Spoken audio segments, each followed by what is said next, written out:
Les corps PPN est moins, d'abord l'effectif est très moindre et ils n'ont pas d'équipement adéquat. Et donc nous aimerions que cette fois-là, que le gouvernement puisse prendre les taureaux par les cornes, c'est-à-dire équiper les éco-gardes, leur donner des équipements adéquats.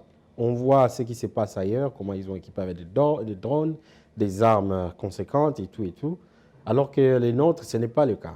Notons par ailleurs que les éco-gardes tués ont été la cible d'une attaque d'un groupe armé non identifié alors qu'ils étaient en pleine patrouille. Cette attaque est une première depuis le début de cette année 2021. En avril 2020, 13 gardes de Pâques et 4 civils avaient été tués dans une attaque similaire attribuée au FDLR à Rumangabo dans les territoires des Rutshuru.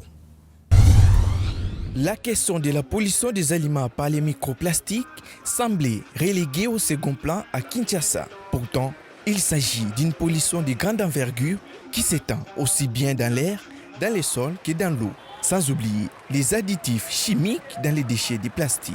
À cette question vient s'ajouter surtout celle des eaux stagnantes sorties des égouts pour gagner les espaces fréquentés aussi bien par les automobilistes que par les piétons. Comme sur cette rue qui conduit vers l'hôtel de ville, les passagers, tout comme les automobilistes, font face à beaucoup de gymnastique pour se créer les passages.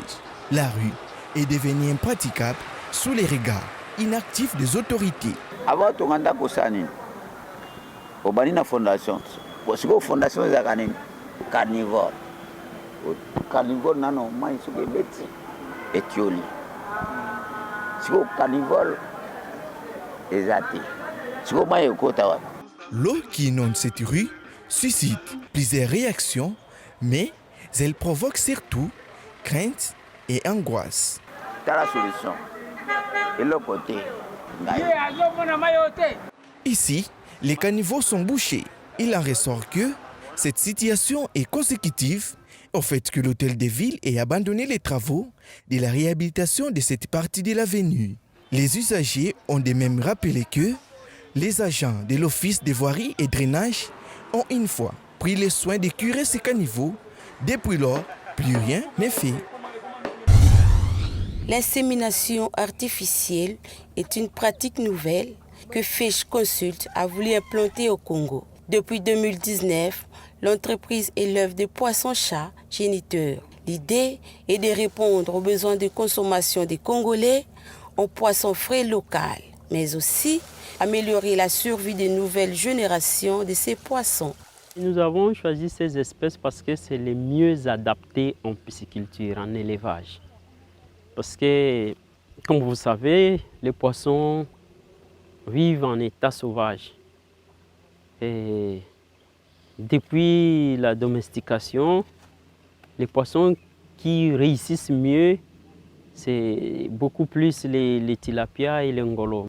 Ces nombreuses techniques artificielles, nous avons les éleveurs, sont mises en œuvre pour accélérer la reproduction des alevins dans les écloseries. Aujourd'hui, ils en sont fiers du résultat obtenu. Il y a un secret dans la pisciculture que bon nombre ignorent et que les poissons ont une biomasse, mais une certaine quantité d'aliments très petite qu'ils doivent consommer pour transformer cet aliment en tissu pour permettre aux gens de consommer. Les étangs de Fish Consult comptent actuellement plus de 2000 poissons-chats.